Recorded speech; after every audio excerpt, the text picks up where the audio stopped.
হয়তো আমাকে মারধর করবে। পরে আমি জানালা দিয়ে লাফ দিয়ে পড়ে আমি পিছনের রাস্তা দিয়ে বাড়িতে চলে আসছি। বিশ্বব্যাপী স্বেচ্ছাসেবী মানবিক প্রতিষ্ঠান হিসেবে পরিচিত রেড ক্রস রেড ক্রিসেন্ট মানবতার পাশে দাঁড়ানো সেই মানবিক প্রতিষ্ঠানে নাকি পড়েছে দুর্নীতির কালো থাবা। মানবিকতার আড়ালে দুর্নীতির মহোৎসবে পরিণত হয়েছে বলে অভিযোগ ভুক্তভোগীদের। রেড ক্রিসেন্ট সোসাইটির একটা কমিটি, যে কমিটির চেয়ারম্যান হচ্ছে আমাদের রাজবাড়ী জেলার ডিসি মহোদয়, এবং এই নাজমুলকে সেই কমিটির ভাইস চেয়ারম্যান করা হয়েছে। এই অত্র অঞ্চলের মানুষ জানে, রাজবাড়ী জেলার মানুষ জানে যে নাজমুল হচ্ছে একজন আওয়ামী লীগের দোসর। সে ইদানিং এনসিপিতে যোগ দিয়েছে। একজন আওয়ামী লীগের দোসর এনসিপিতে যোগ দিয়ে সে কিভাবে একজন ডিসি মহোদয়ের পাশের চেয়ারে বসার যোগ্যতা সে অর্জন করে। জেলা প্রশাসক যে কমিটিটা পাঠায় সেই কমিটিটা পূর্ণাঙ্গভাবে এখান থেকে পাস হয়ে যায়, বাট আমার জেলায় কমিটিতে সেক্রেটারির নাম, সেই নামটা বাদ রেখে অন্য আননোন একটা লোকের নাম দিয়ে সে কমিটি পেশ করছে, সেখানেও অনিয়ম হয়েছে। 5 আগস্টের পর মব সৃষ্টি করে মগবাজার বাংলাদেশ রেড ক্রিসেন্ট হলি ফ্যামিলি হাসপাতালে কর্মরত থাকা অবস্থায় নার্সিং এর অধ্যাপক সোনালী রানী দাসকে জোর জবরদস্তি করে চাকরিচ্যুত করা হয়েছিল। এরকম করে টিপসই দেয়। আমি কি মূর্খ মানুষ? আমার টিপসই কেন? যদি আমি সিরিয়াস না করি তাহলে আমাকে ফিজিক্যাল হ্যারাসমেন্ট করবে। সেই দিনের ঘটনা ও বর্তমান অবস্থা সম্পর্কে জানতে চেয়ে অধ্যাপক সোনালী রানী দাসের সঙ্গে যোগাযোগ করা হলে তিনি জানান, আপনার সময় ঘটনাটা কি 5 আগস্টের পরে ঘটেছিল, তাই না?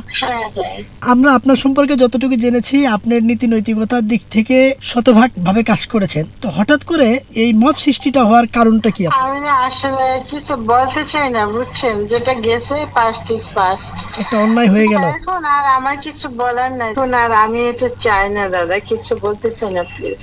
অপর এক ভুক্তভোগী আব্দুর রহিম, তিনি রেড ক্রিসেন্টে 35 বছর ধরে ড্রাইভার পদে কর্মরত রয়েছেন। সম্প্রতি তাকে দিনাজপুরে বদলি করা হয়েছে, কিন্তু কেন? বাংলাদেশ রেড ক্রিসেন্টে 35 বছর চাকরি করতে আছি। আমি বিএমপি করার কারণে জিয়া রহমানের 30 তারিখে আমরা জিয়া উদ্যানে ফুল দিছি। আমরা একটা সমাবেশ করে একটু আলোচনা করছি, এর বিপক্ষে আমারে ট্রান্সফার করে দিয়েছে দিনাজপুর। এখানে কোনো গাড়ি করা নেই, কিছু নাই। আমাকে যারা বিএমপি করে একটারে দিয়েছে চিটাং আর একটারে দিয়েছে বাংলা বাজার। বিভিন্ন আমাদের বিএমপির লোকজনগুলারে বিভিন্নভাবে হয়রানি করতে আছে।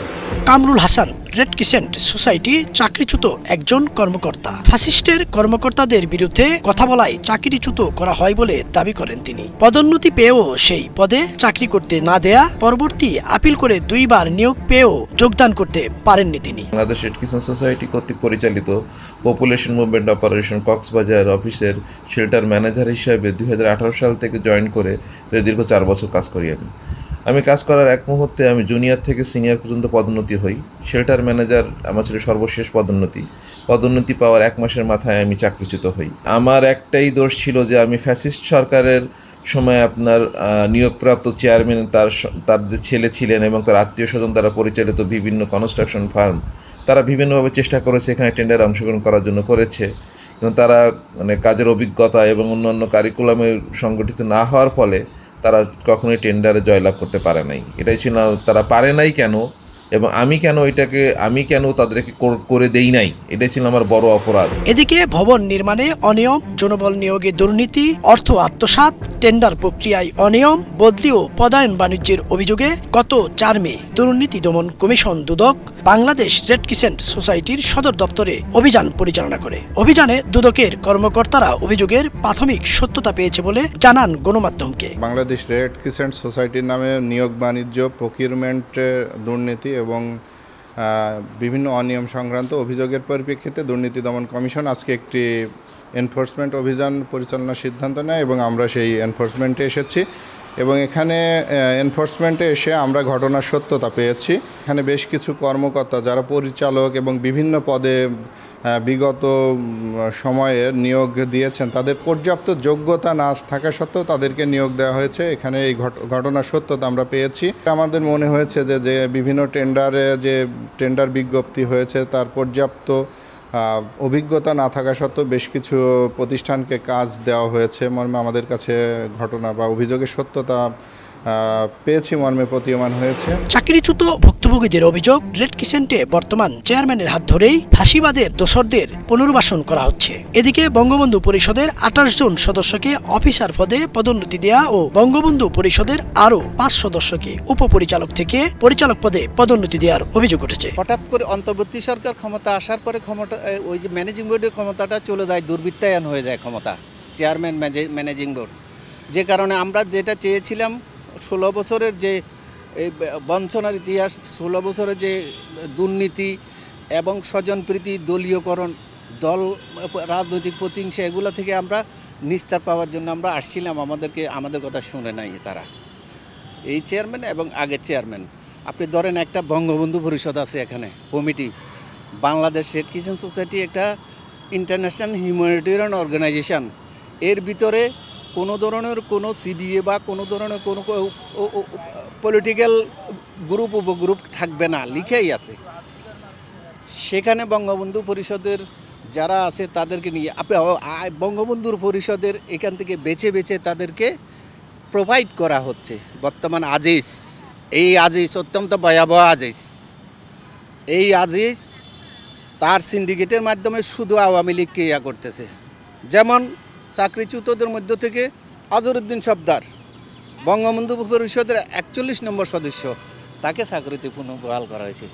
অথচ যারা অ্যান্টি আওয়ামী লীগ ছিল বেশিরভাগ, তাদের প্রতি তার কোনো চিন্তা নেই। বাংলা ভিশনের হাতে আসা এক গোপন কপিতে দেখা যায়, দায়িত্ব গ্রহণের পরপরই বাংলাদেশ রেড ক্রিসেন্ট সোসাইটির মানব সম্পদ নীতিমালা স্ট্যান্ডিং অর্ডার 2015 এবং প্রশাসনিক প্রটোকল লঙ্ঘন করে ব্যক্তিগত চেম্বারের কর্মচারী মোহাম্মদ সোহাগ মিয়াকে কোনো নিয়োগ বিজ্ঞপ্তি, প্রতিযোগিতামূলক প্রক্রিয়া বা বোর্ড অনুমোদন ছাড়াই ব্যক্তিগত সহকারী পদে নিয়োগ দিয়েছেন। তার নিজ বলয়ে বেতনও ধরা হয়েছে।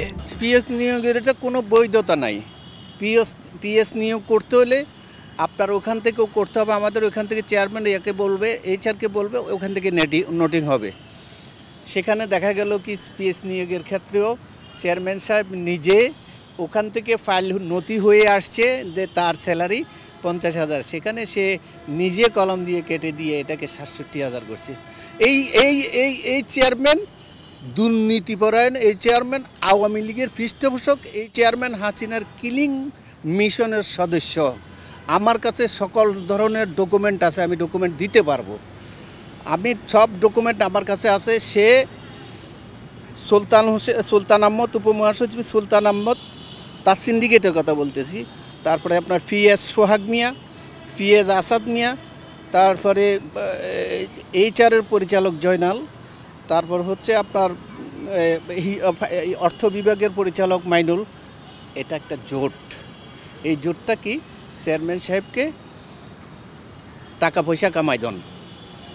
এটা কার মাধ্যমে হয়? এটা সোহাগ মিয়াকে দিতে হয়। এদিকে ফ্যাসিস্ট সরকারের আমলে বিভিন্ন পদের 17 জনকে অন্যায়ভাবে চাকরিচ্যুত করাদের মধ্যে একজনকে পুনর্বহাল করা হয়েছে। সে কিনা ফাঁসিবাদের দোষর ছিলেন বলে অভিযোগ রয়েছে। বাকি 16 জনকে কেন নেওয়া হলো না জানতে চাইলে চেয়ারম্যান জানান, 17 জনের মধ্যে একজনকে চাকরি দেওয়া হয়েছে। এইটাও একটা বোর্ডের মাধ্যমে, আমাদের এই যে বোর্ড মেম্বারের সভাপতিত্বে আরও কিছু বোর্ড মেম্বারের তত্ত্বাবধানে এটা হয়েছে। তারা, আমার মনে হয় তারা 16 জনকে সম্ভবত তারা নির্দোষ পায় নাই। একজনকে হয়তো কম্পারেটিভ নির্দোষ পেয়েছি, যে তার পানিশমেন্টটা চাকরিচ্যুতর মতো না। তাদের সুপারিশ অনুসারে কিন্তু আমি বলেছি ঠিক আছে, এটাকে নিয়ে বোঝাবো।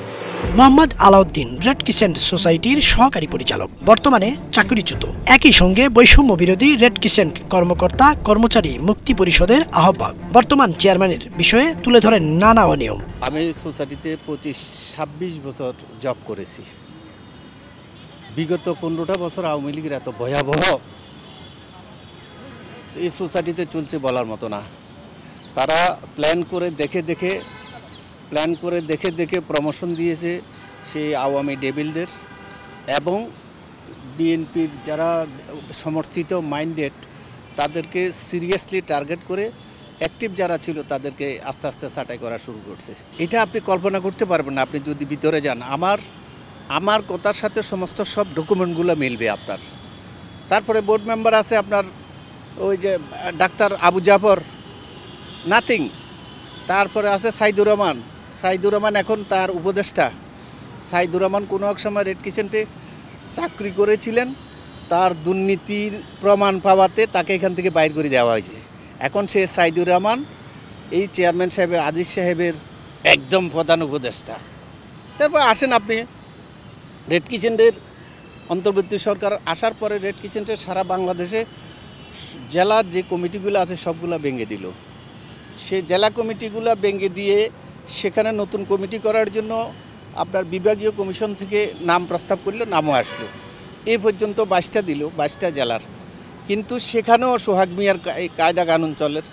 ঢাকা জেলা ইউনিটে সেখানে যাদের নাম দিছে তাদেরকে পরিবর্তন করে টাকার বিনিময়ে অন্যজনকে দেওয়া হয়েছে।